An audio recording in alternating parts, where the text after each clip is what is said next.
आज हम बहुत इंपॉर्टेंट टॉपिक पे बात करने जा रहे हैं जो कि rare contents on SSB interview है। और ये पूरी मास्टरी क्लास होने वाली पूरे मंथ की, which is like a free mastery class for everyone, चाहे आप टेक्निकल ग्रेजुएट एंट्री हो, नॉन टेक्निकल ग्रेजुएट एंट्री हो या रिटन एग्जामिनेशन एंट्री हो, आर्मी, नेवी, एयरफोर्स, किसी भी फोर्सेस में आप एसएसबी इंटरव्यू के लिए जा रहे हैं, तो this video will really be helpful for you. So hi everyone, this is Kavita and I have been recommended via army and air force and thereafter I've given 6 times SSB interviews and 2 lakh बच्चों को train करने के बाद plus my brother also into the forces, I bring down a huge expertise in defense services and उसके basis पे मैं आपको ऐसे इनसाइड कंटेंट्स देने जा रही हूँ जो कि बहुत रेयर होते हैं। इट्स लाइक बहुत इनकम्प्लीट फॉर्म में आपको इंटरनेट पे अवेलेबल मिलेंगे या फिर बहुत मिसलीडिंग होंगे, क्योंकि एक्यूरेट इन्फॉर्मेशन आप पे इसको कोई नहीं दे सकता जिसने खुद एक्सपीरियंस ना किया हो, जिसने एक्चुअल में ऑन ग्राउंड वर्क ना किया हो। सो जैसे मैं आपको बताऊं कि हर साल हजारों कैंडिडेट साइकोलॉजी टेस्ट में अपेयर करते हैं, वीक परफॉर्मेंस देते हैं, बहुत लोग बहुत अच्छा करके आते हैं, बट फिर भी उन्हें पता नहीं चलता कि हम गलत कहाँ पे हैं। उन्होंने इंटरनेट पे बहुत कुछ पढ़ा होता है, प्रीमियम कोचिंग इंस्टीट्यूट्स में गए होते हैं, वहां बहुत कुछ पढ़ा होता है, फ्रेंड से पूछा होता है, रिकमेंडेड फ्रेंड से पूछा होता है, बट सबकी अपनी एक इनबिल्ट स्टोरी होती है, आपको ये समझना पड़ेगा। और आज मैं आपको वो सब क्लियर करने जा रही हूँ which you will really feel after watching this whole video. और मैं बहुत एग्जाम्पल्स के साथ आपको एक्सप्लेन करने जा रही हूँ जिससे आपको पूरा कंटेंट बहुत अच्छे से समझ में आने वाला है। तो 4 इंपॉर्टेंट टॉपिक्स इस पूरे वीडियो में जिसमें मैंने डिवाइड किया हुआ है। साइकोलॉजी लिया हुआ है आज डे 1 का एजेंडा मेरा, जिसमें हम बात करेंगे कि टैग स्टोरी कंस्ट्रक्शन मिथ्स क्या होते हैं। Second, bad negative word handling. Third, SRT blank response strategy. उसके बाद हैंडराइटिंग राइटिंग स्टाइल से भी कैसे इफेक्ट पड़ता है। तो ये 4 टॉपिक्स पे आज हम बात करने जा रहे हैं। सबसे पहले समझते हैं टैग स्टोरी कंस्ट्रक्शन में, जिसमें हीरो की डेथ हो जाती है, उस केस में क्या होता है। अब मैं आपको 2 एग्जांपल्स ऐसे दूंगी। सबसे पहले टैग में आपको 12 पिक्चर्स आपको दिखाई जाती हैं, जिनमें से 11 पिक्चर्स होती हैं एंड एक पिक्चर ब्लैंक होती है। हर पिक्चर के लिए आपको 4 मिनट मिलते हैं एंड 30 सेकेंड्स आपको ऑब्जर्व करने के लिए जाते हैं, विच इज लाइक 3.5 मिनट्स का आपको राइटिंग टाइम मिलता है। अब सबसे कॉमन मिथ जो सर्कुलेट होता है कि टैग में हीरो मतलब कैंडिडेट, अगर हीरो मर गया तो कैंडिडेट रिजेक्ट हो गया। ये स्टेटमेंट फैक्चुअली इनकरेक्ट है। मैं आपको एक्सप्लेन करती हूँ कैसे। तो बेसिकली होता गया, जो एसएसबी का जो साइकोलॉजी प्रोसेस होता है, जो साइकोलॉजिस्ट इवैल्यूएशन क्राइटेरिया होता है, वो 4 प्रोसेसेस पे होता है। एक होता है आपका कॉग्निटिव प्रोसेस, यानी कैंडिडेट कैसा सोच रहा है। सेकंड होता है इमोशनल मैच्योरिटी, की सिचुएशंस को कैसे फील करता है।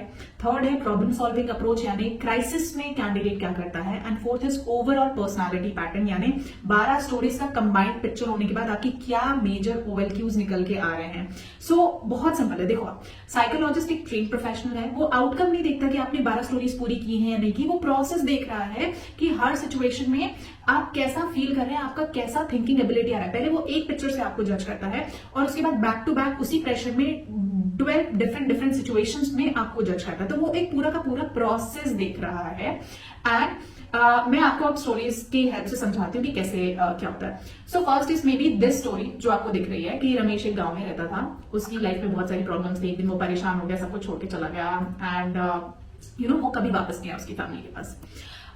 सो इस स्टोरी में इंस्ट्रक्टर क्या देखेगा, इस स्टोरी में बेसिकली देखा जाएगा एस्केपिज्म, ठीक है, कि वो भाग गया प्रॉब्लम से, अपनी रिस्पॉन्सिबिलिटी से भाग गया, फैमिली को अबैंडन कर दिया। तो this shows a weak personality.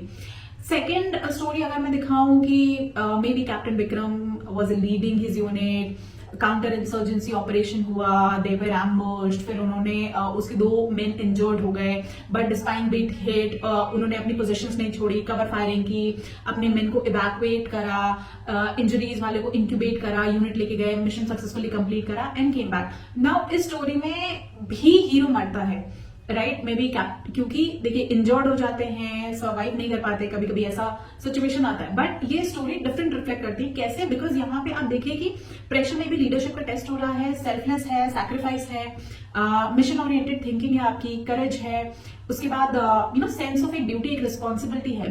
तो ये सब ऑफिसर लाइक क्वालिटीज हैं। एंड किसी भी हीरो का डेथ होना it's like a natural process, क्योंकि डेथ जो है इट्स अ नेचुरल साइकिल। ऐसा नहीं कि कोई आपने इलॉजिकल बात कह दी, बिल्कुल ऐसा होता है, ग्राउंड पे होता है। तो अब इसको समझ लीजिए कि टैग में कभी ऐसी पिक्चर आ जाए जहां पे अगर हीरो की डेथ हो जाती है तो इट्स नॉट प्रॉब्लम। बात यह है कि पर्पसलेस डेथ नहीं होनी चाहिए, एस्केपिज्म नहीं होना चाहिए, सुसाइड नहीं होना चाहिए, डिप्रेशन नहीं होना चाहिए, होपलेसनेस एंडिंग नहीं होनी चाहिए, नहीं तो इसका कोई मतलब नहीं है। एक्सेप्टेबल क्या होता है कि हाँ भाई ठीक है, सैक्रिफाइस हो गए for a greater cause, duty driven death हो गई, या कोई हीरोइक इम्पैक्ट हुआ, मतलब हीरो के डेथ के बाद भी कुछ एक बहुत बड़ा चेंज आया सोसाइटी में, या एक पूरी की पूरी लेगेसी क्रिएट हो गई जो उसने बाकियों को इंस्पायर किया। So this is what is seen in tact. अच्छा, वन मोर पॉइंट, अब ऐसा भी नहीं होना चाहिए कि हर स्टोरी में आप हीरो मार दे रहे हैं। जो स्टोरीज है आपकी 12 स्टोरीज जो आप लिख रहे हैं, it should be like in a balanced form. ऐसा नहीं होना चाहिए कि 8-8 स्टोरीज में 9-9 स्टोरीज में हीरो मरे जा रहे हैं। तो वहां पे थोड़ा सा कंसर्निंग फैक्टर आ जाता है कि रेपिटेटिव मोड में एक ही जैसी थिंकिंग हो रही है। तो बहुत सारे बच्चे बोलते हैं कि भाई हमने तो टैक्ट बहुत अच्छा करा, फिर भी हमारा सिलेक्शन नहीं हुआ, साइकोलॉजी बहुत अच्छा गया, दे आर सुपर कॉन्फिडेंट, उनको पता भी नहीं चलता। But this is the most common mistake कि 12 स्टोरीज का same pattern, same style, same problems आती है कहीं ना कहीं, क्योंकि इट्स ऑल मेमोराइज्ड, या तो इंटरनेट पे देखा होगा या दोस्त से सीखा होगा, तो जो पिक्चर देखी नहीं, बस जो स्टोरी आई, हर स्टोरी एक दूसरे से डिफरेंट बट प्रॉब्लम एक ही, और स्टोरी को बस चिपका दिया। तो अगर ये कर रहे हैं तो गड़बड़ है, ठीक है। Now let's move to the second topic which is word association test, जहां पे प्रॉब्लम आ जाती है कि नेगेटिव वर्ड हैंडलिंग की स्ट्रैटेजी क्या होती है। तो अगर नेगेटिव वर्ड्स को कैसे लिखा जाए इतने कम टाइम में, तो वर्ड एसोसिएशन टेस्ट के लिए मैं पहले बताऊं कि इट्स लाइक 60 वर्ड्स 15 सेकेंड्स पर वर्ड। तो आपको एक वर्ड दिखाया जाता है, उससे आपको एक मीनिंगफुल सेंटेंस लिखना होता है। तो यूजुअली होता क्या है, कॉमन कंफ्यूजन ये आता है कि नेगेटिव वर्ड्स आ गए तो क्या हो गया, जैसे डेथ आ गया, फेलियर आ गया, फियर आ गया, एनिमी आ गया, डिफीट आ गया, तो अब क्या करें।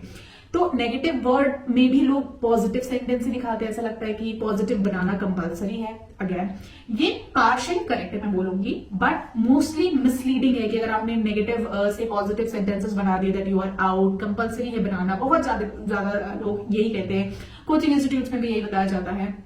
मैंने अपने साइकोलॉजी में खुद कुछ नेगेटिव वर्ड्स से नेगेटिव सेंटेंसेस ही बनाए थे, but still I got recommended. तो मैं आपको बताना चाहती हूँ कि रिस्पॉन्स का स्पेक्ट्रम क्या होता है। नेगेटिव में डिप्रेसिंग नहीं होना चाहिए, अगर वो न्यूट्रल है तो ठीक है, या नेगेटिव से कंस्ट्रक्टिव जा रहा है तब वो ठीक है। अब कंस्ट्रक्टिव जोन में जाना का मतलब क्या होता है कि फेक पॉजिटिज्म नहीं चाहिए, फेकनेस नहीं चाहिए उसमें। कैसे होता है मैं आपको बताती हूँ वो चीज। फॉर एग्जाम्पल अवॉइड आ गया, ठीक है, नेगेटिव में कि failure destroys a persons confidence, I failed many times in the life, या फेक पॉजिटिव के अगर मैं एग्जांपल्स दूं कि failure is the pillar of success, तो इट्स लाइक बहुत बड़ी बड़ी बातें बोली जा रही हैं। कंस्ट्रक्टिव कैसे हो सकता है कि failure analysis helps in better preparation. Now this is के कंस्ट्रक्टिव मोड में जा रहा है, नेगेटिव सेंटेंस है लेकिन कंस्ट्रक्टिव मोड में जा रहा है।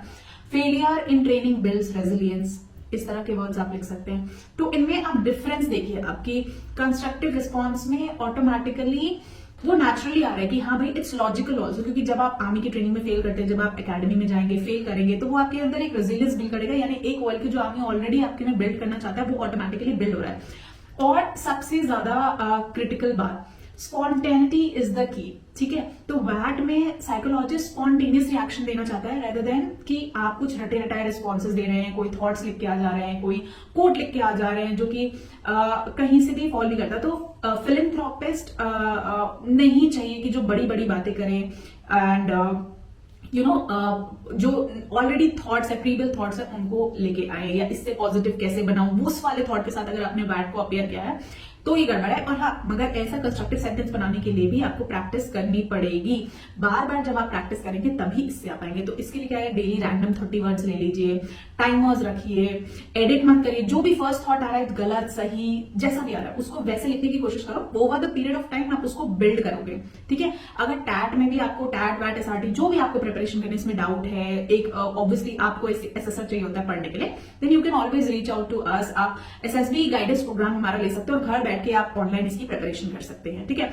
तो इस टॉपिक पे हम और डिटेल में बात करेंगे, प्रैक्टिस सेशंस करेंगे, बट अभी के लिए मुझे कॉन्सेप्ट क्लियर करना था। तो ये कुछ कॉमन क्वेश्चंस थे जो यूजुअली आते हैं। तो ये हो गया हमारा वैट का। अब आ जाते हैं एसआरटी पे, यानी अगर एसआरटी में ब्लैंक रिस्पॉन्स डिलेमा जो होता है। सो सिचुएशन रिएक्शन टेस्ट की बात कर रही हूँ। अब इसमें आपको 60 सिचुएशंस मिलती है, 30 मिनट्स में सॉल्व करनी होती है। अप्रोक्सीमेटली अगेन 30 सेकंड्स का टाइम आपको मिलता है पर सिचुएशन ना। बहुत सारे कैंडिडेट्स अभी पूछते हैं कि सर अगर कोई सिचुएशन नहीं समझ आ रही, ब्लैंक छोड़ दें तो सेफ है कि नहीं सेफ है। मैं क्लियरली बोल देती हूं that blank is actually a red flag, really it's a red flag. एक दो ब्लैंक्स अगर टाइम कॉन्स्टेंट हो रहा है आपका तो एक्सेप्टेबल है, ठीक है, बहुत रेयर केस में। बट अगर आप 10-10, 15-15, 20-20 ब्लैंक छोड़ रहे हैं, देन साइकोलॉजिस्ट फिर क्या इवेलुएट करेगा, आप ये सोचिए। ब्लैंक रिस्पॉन्स बेसिकली इंडिकेट क्या करते हैं कि डिसीजन मेकिंग कैपेबिलिटी नहीं है, यानी फैसला नहीं ले सकता, अवॉइडेंस है यानी प्रॉब्लम देख के भाग रहा है, लो कॉन्फिडेंस है तो ट्राई करने से भी डरता है, पुअर टाइम मैनेजमेंट स्किल है, इसी वजह से इतने सारे ब्लैंक्स छूटे हुए हैं, एंड फ्रीजिंग अंडर प्रेशर यानी प्रेशर नहीं ले पा रहा है। तो अब जब एक नॉर्मल इंसान, अगर आप किसी को अपनी स्टोरी बताएंगे कि आपने इतने सारे ब्लैंक्स एग्जाम में छोड़ दिए या पेपर नहीं कंप्लीट कर पाए, तो एक दो क्वेश्चंस अगर आपने छोड़ दिए तो समझ में आता है, but if you living some set of questions तो फिर सामने वाला पर्सन भी आपको यही आंसर करेगा। तो आप इंस्ट्रक्टर का सोचिए कि आर्म फोर्सेस में एक ऑफिसर के सिचुएशन में हर सिचुएशन में बेसिकली रिस्पॉन्ड करना पड़ता है, स्किप का कोई ऑप्शन नहीं होता है। तो अगर आपको सिचुएशन ही नहीं समझ आ रही और अगर आप सिर्फ इस चीज को लीव करते जा रहे हैं, अवॉइड करते जा रहे हैं, तो कैसे काम चलेगा? तो ये एक्चुअली नहीं चलेगा, that is why it is a red flag. तो आप क्वेश्चन है कि अगर जेन्युइनली स्टेप कर जाए तो क्या करना चाहिए उस केस में, ठीक है? तो सबसे पहले मैं बोलूंगी कि पूरे एसआरटी को अटेम्प्ट कैसे करें, प्रैक्टिस कैसे करें उसकी। तो 2 सेकेंड आप लगाइए किसी भी सेंटेंस को पढ़ने के लिए और अपनी प्रॉब्लम आइडेंटिफाई करने के लिए कि भाई प्रॉब्लम क्या है। उसके बाद 3 सेकेंड लीजिए, लिटरली 3 सेकेंड लीजिए पहला लॉजिकल एक्शन यानी अटेम्प्ट करने के लिए। फिर उसके बाद आगे क्या करना है इसके लिए 3 सेकेंड लीजिए और उसके बाद एक 7 सेकेंड लीजिए शॉर्ट एंड क्रिस्प रिस्पॉन्स करने के लिए। ये सब करने के बाद थोड़ा सा टाइम अपने लिए छोड़िए कि देखिए आपने ओवरऑल लिखा क्या वो कोई फैक्ट या लॉजिक बना रहा है, ठीक है? तो रिस्पॉन्स फॉर्मेट हमेशा ऐसे होना चाहिए दैट ही और शी वुड बी, जिसमें आप इमीडिएट एक्शन लिख रहे हैं, देन कॉमा करके फॉलो अप, उसके बाद आप ये कर रहे हैं, एंड देन इंश्योरिंग कि आप अपना ऑब्जेक्टिव मैच करें, यानी जो प्रॉब्लम थी उसका सोल्यूशन आप दे रहे हैं। तो फॉर एग्जाम्पल जैसे मैं बताती हूँ कि व्हाइल ट्रैवलिंग इन बस you notice smoke coming out from the engine compartment. Now अब इसका एनालिसिस करते हैं एक बारी कि प्रॉब्लम पता चल गई, इसमें फायर हजार्ड है। इमीडिएट क्या होगा, ड्राइवर को अलर्ट करना होगा, जो सबसे पहले होगा ड्राइवर पैसेंजर को, एंड फॉलो अप ये होगा यानी लास्ट ऑब्जेक्टिव आपका होगा कि पैसेंजर्स की सेफ्टी होनी चाहिए। तो आप इसको रिस्पॉन्स कैसे लिख सकते हैं, जो फॉर्मेट मैंने आपको बताया कि he would immediately alert the driver, ठीक है? तो ये आपका होगा immediate action, comma follow up में आप क्या करेंगे कि you would help evacuate the passenger, ये आपका नेक्स्ट एक्शन हो गया, एंड लास्ट जो आपका ऑब्जेक्टिव अचीव करने के लिए वो ये है, you will call the emergency services if required, क्योंकि सिचुएशन डिपेंड कर सकती है, खुद से भी कंट्रोल हो सकती है या आपको फायर सर्विसेज बुलानी पड़े, तो वो देखना पड़ेगा। Now it's like very simple, practical, achievable solution, कोई हीरो बनने की जरूरत नहीं है, कोई फिलोसफी देने की जरूरत नहीं है, इट्स जस्ट लॉजिकल रिस्पॉन्स जो कोई भी बंदा करेगा। अब कॉमन मिस्टेक्स लोग एसआरटी में क्या करते हैं, जिसमें मैंने बोला कि लोग एसआरटी कभी कंप्लीट नहीं कर पाते हैं, एसआरटी में बहुत चीजें छूट जाती हैं, बहुत ब्लैंक्स छूट जाते हैं। उनका रीजन क्या होता है? क्योंकि एक तो फिल्मी रिस्पॉन्स करना होता है, हीरोइक रिस्पॉन्स करना होता है कि भाई सिंगल हैंडेडली सब कुछ करेगा, हीरो 10 लोगों से लड़ेगा अकेले। उसके बाद ओवर डिटेल रिस्पॉन्स हो जाता है, टाइम वेस्ट होता है जिसमें, तो आप बहुत ज्यादा ब्लैंक छोड़ देते हैं। पैसिव रिस्पॉन्सेज होता है कि we would wait and see, some people think like that. और दूसरी बात है कि डेलीगेशन विदाउट एक्शन हो जाता है ना, कुछ I would do this and he would do that. तो एक डेलीगेटिव रिस्पॉन्स हो जाता है कि भाई आपने मे बी डिफिकल्ट सिचुएशन किसी और को दे दी, इजी वाली खुद ले ली। तो इसीलिए एसआरटी का सबसे बेस्ट तरीका है short, practical and active responses, maximum 2 lines, maximum, क्योंकि अगर इतना टाइम आपने लिया तो आप एसआरटी बहुत सारी ब्लैंक छोड़ने वाले हैं। अच्छा, मूव ऑन। नाउ बेटर है कि आप प्रैक्टिस करिए, अगर आप रेगुलर एक्चुअली प्रैक्टिस करेंगे तो 60 शॉर्ट आंसर्स आप शॉर्टली अटेम्प्ट कर पाएंगे, ठीक है? अब आ जाते हैं हमारे लास्ट टॉपिक के डे पे, जो कि है हैंड राइटिंग एनालिसिस के बारे में। तो हैंड राइटिंग एनालिसिस जो है वो भी साइकोलॉजी टेस्ट में बहुत इंपॉर्टेंट होती है। सो क्या हैंड राइटिंग से भी जजमेंट होता है साइकोलॉजिस्ट का? तो मैं ये क्वेश्चन भी पूछते हैं कि सर मेरी हैंड राइटिंग की प्रॉब्लम है, क्या होगा, क्या ये भी देखा जाता है, या इंग्लिश की प्रॉब्लम है तो कैसे होगा? तो इस टॉपिक पे बहुत ही बैलेंस पर्सपेक्टिव में आपको बताती हूँ कि लार्ज हैंडराइटिंग, यूजुअली जो साइकोलॉजी कहती है कि लार्ज हैंडराइटिंग जो होती है which says you are confident. अगर आप बहुत छोटा छोटा लिखेंगे ना which is not readable also, तो it says you are insecure.